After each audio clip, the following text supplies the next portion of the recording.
oxymorons alive. The Bible said he stood before Agrippa. He stood before Nero's Galatine. He stood before Felix. He stood before Festus. He was wiped in the Philippine jail and thrown in a cell. He was stoned and left to death. He was falsely accused, all because he preached the testimony of Jesus Christ. It was Peter in 1 Peter 4:16 who said, "Yet if any man suffer a Christian, let him glorify on God's behalf." Suffering should not take Christians by surprise. The Old Testament saints such as Job suffered, such as Joseph suffered. Virtually the Old Testament prophets suffered. Jesus taught that his followers would suffer and he himself would suffer for the sake of Christ. So here in this story we read some things that I want to share with you that Paul was explaining. Number one, I want you to understand tonight that these people would have not been in this condition, number one, if they would have listened to the pastor's advice. Listen to me. Acts 27:10 says, "And said unto them, Sirs, I perceive that this voyage will be with you, will hurt and do much damage, not only the lading and the ship, but also to our lives." Paul had much experience on the sea. He was shipwrecked 3 times. Already apart from his experience, he had some natural wisdom about it. The word perceive here comes to mean be a spectator of. Paul was trying to warn them that the storm was going to come. We shouldn't set sail. We shouldn't get on the sea. There's disaster that is ahead. And that is not perception that comes from special revelation by God, but it came from perception by experience. Yeah, some people act really holy and act like they heard from God, and sometimes it's just life experience. We hear things sometimes. We know things. We know what it's like to be in trouble if you've been in trouble. We know what it's like to go through a hard... You know, I don't know what it's like to be homeless, but some know what it's like to be homeless, and they know what get them that way.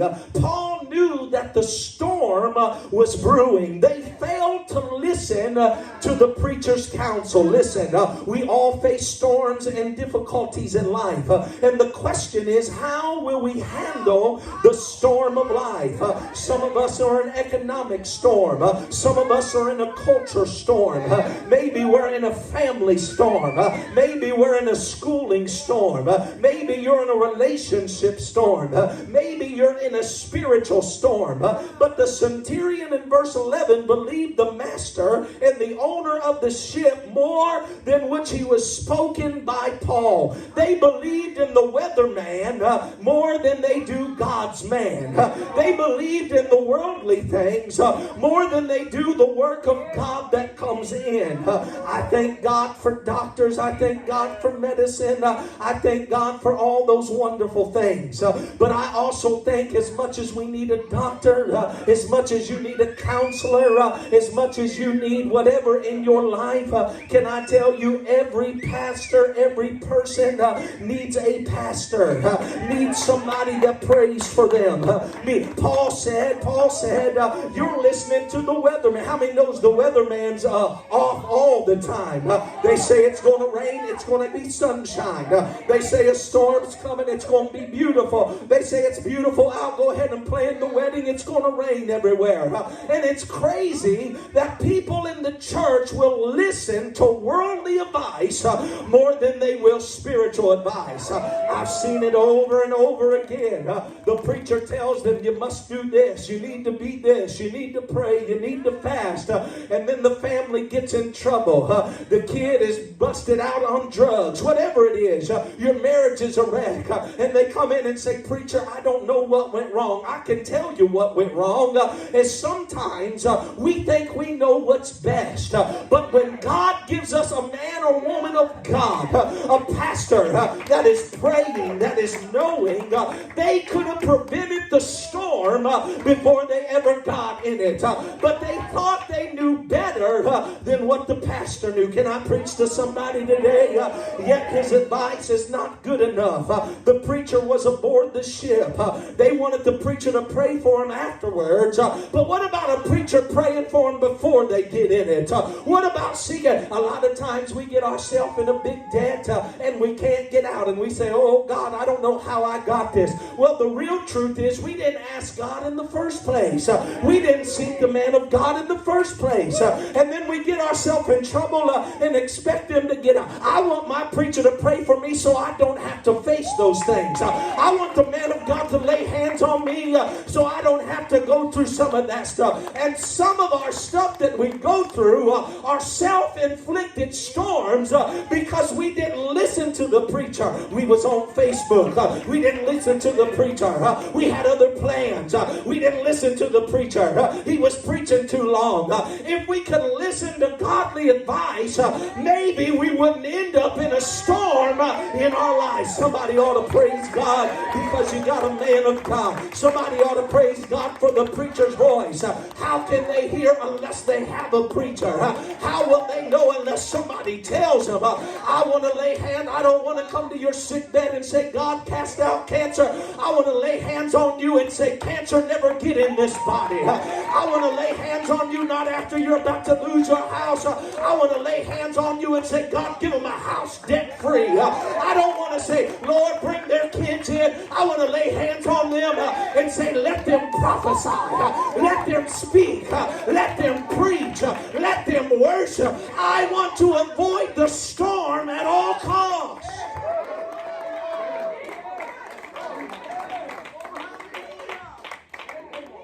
I want to avoid it at all costs. Paul had been shipwrecked for many times. Paul was trying to say, take it from me. I know what it's like.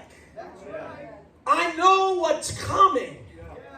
But no one hearkened to the voice of Paul. And when your attention is drawn off the preacher to the people, danger will be lingering ahead. No other preachers was on board. This representation of God was the only spiritual thing that they had on board. They didn't believe Paul was qualified to give advice because him being a prisoner, but God sometimes uses the people that are not qualified.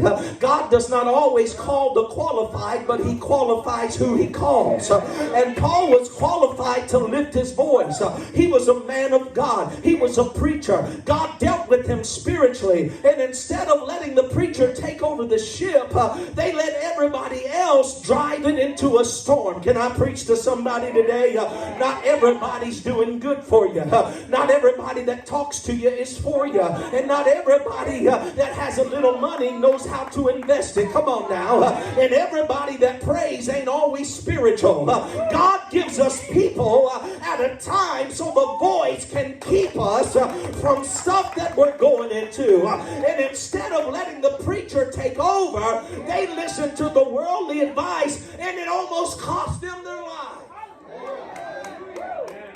You see, because it only started out with a soft wind. It only started out as a small little rain. And it only started out just a little bit. Instead of letting the preacher take over, they let the world take over. It started out just soft. It was just a temporary storm, just a while. This tells me that life will bring about a change at any moment. But not only that, not only number one, do they needed to look to the pastor's advice, but number two, I want you to look at the passenger's attitude. Look right here, it's in the Bible. Nevertheless, the centurion believed the master of the owner of the ship more than the things which were spoken by Paul. They failed to look for the preacher's comfort.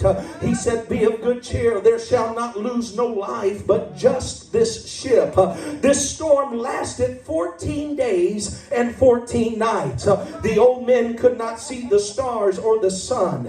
They tried to tie up the ship with ropes and chains. They threw food and merchandise over the ship to keep it from being weighed down. And all of this happened because of the storm. Paul told them that an angel of the Lord stood by me. and he told me we're going to make it, and he must appear before Caesar. It was midnight. It was pitch dark, and no one could see nothing. The winds were contrary, so therefore they couldn't hit a straight course. And Paul informed them, except these bide in the ship, you cannot be saved. And look at the conflict that arose around Paul's advice.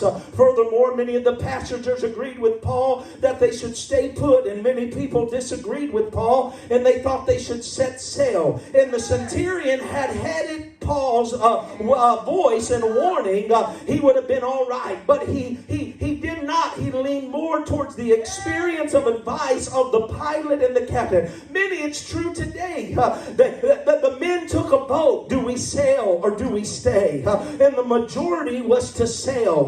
They did agree, however, to make the journey to Italy. Listen, what I'm trying to tell you, the Bible said that I must go see Caesar.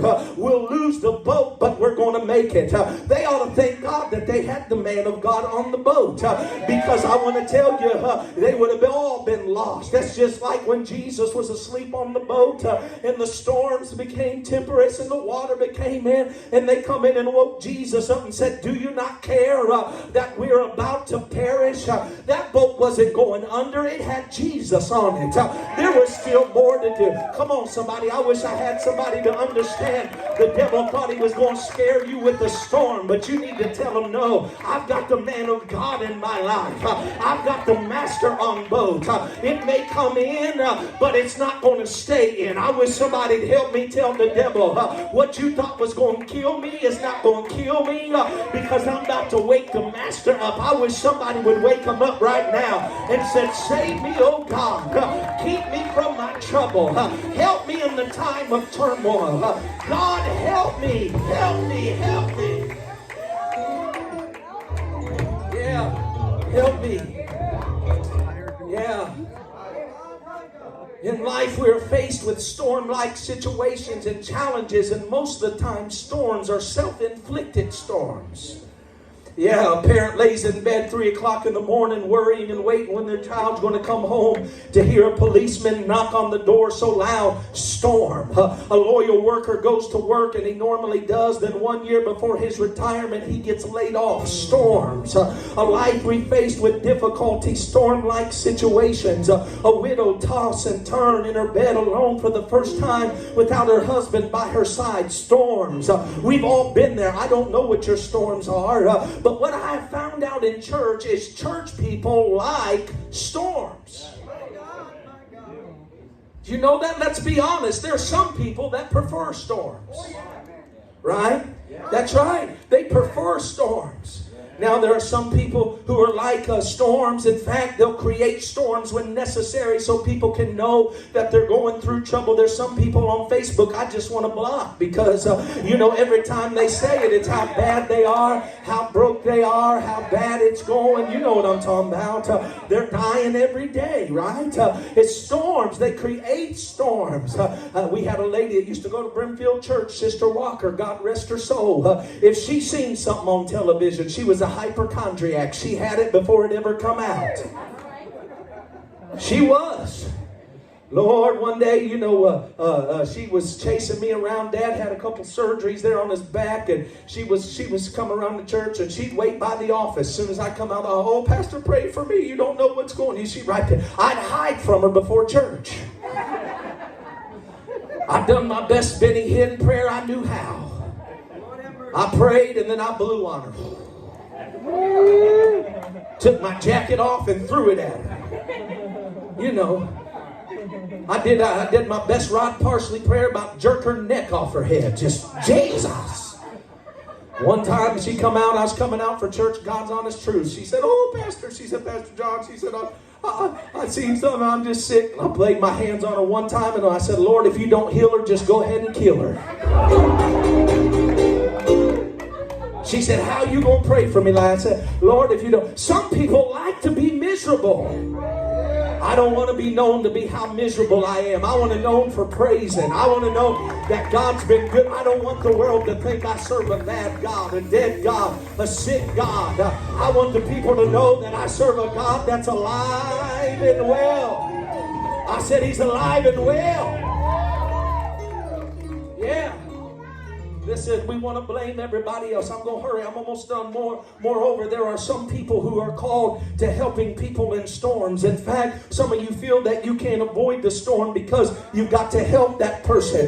You might be in the storm right now, but God knows how to handle your storm. If you didn't hear nothing else I preached tonight, I said God knows how to handle your storm. If God has the power to cause an axe head to swim, if God can make a donkey talk, if God can split the Red Sea in half, if God can raise Lazarus from the dead, if God can tell thunder and lightning to cease, if God had the power to keep us safe in the storm, there's nothing too hard for God to do.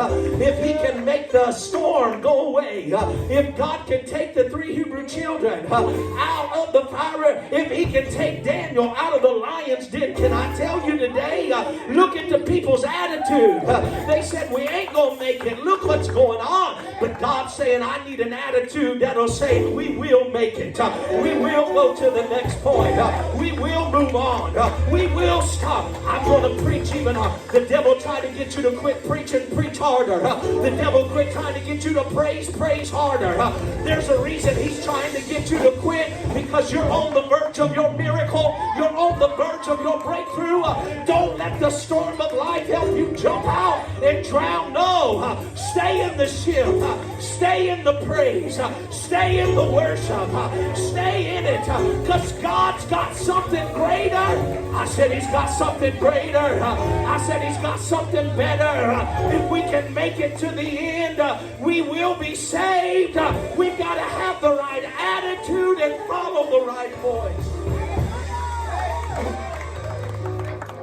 Now watch this, last but not least, and I'm done. Look at the planned abandonment here.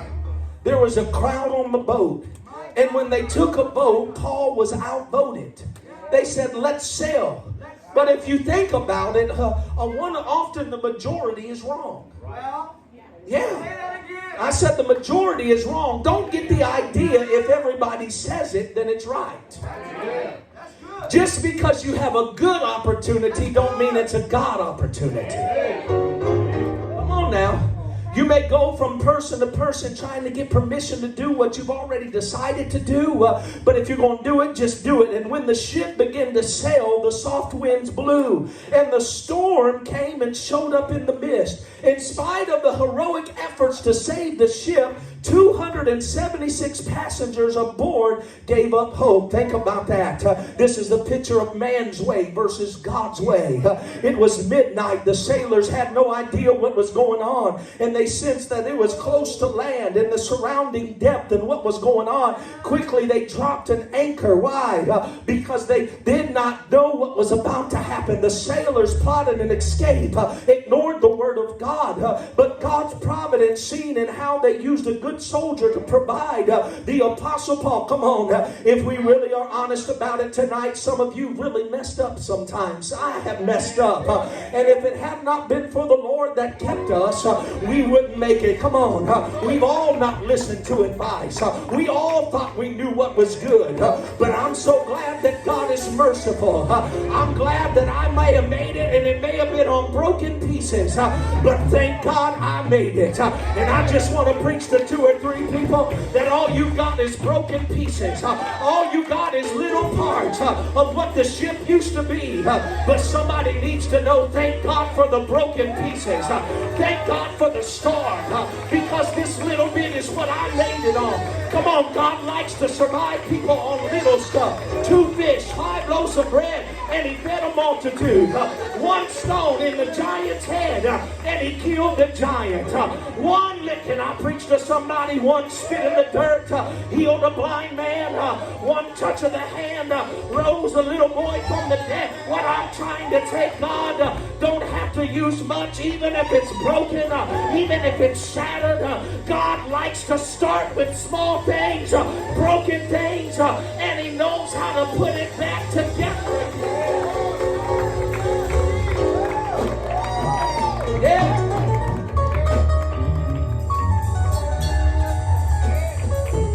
Watch this and I'm done. They failed to lean on the preacher's creator. The soldiers wanted to kill the prisoners. They thought being in the storm would allow them to swim away and escape the boat. But the centurion, willing to save Paul's life, commanded every man to swim. This is my recommendation when it seems like your ship is being torn apart. Hang on to broken pieces. If you have a piece in the choir, hang on. If you have a piece on being an usher, hang on. If you have a piece of being a member, hang on. Stay with the ship. Don't bail on the boat. Hold on to broken pieces. Officers may resign, but stay with the ship. Preachers may quit, but stay with the ship. Members may leave the church, but stay with the ship. Hold on to the old ship of Zion. I will not quit. I will not back down. I will not blunder. This storm's not going to drown me. It's going to make me stronger. Who am I preaching to tonight? You've been through some storms. You made it on small things. But thank God, because you're the person you are. Because you made it through the storm. You made it through the trial. You made it through the trip. Somebody say, I've been there. All I had was broken pieces. All I had was a broken heart. All I had was a broken pocketbook. But I made it. I said I made it. And I made it. And I'm going to start putting it back together. I feel like preaching to somebody. God told me to tell you, take those small things and start putting it back together. Put your ministry back together. Put your family back together. Put your heart back together. Make it. I said you can make it. The storms may rage. The devil may roar. But you can make it through another day.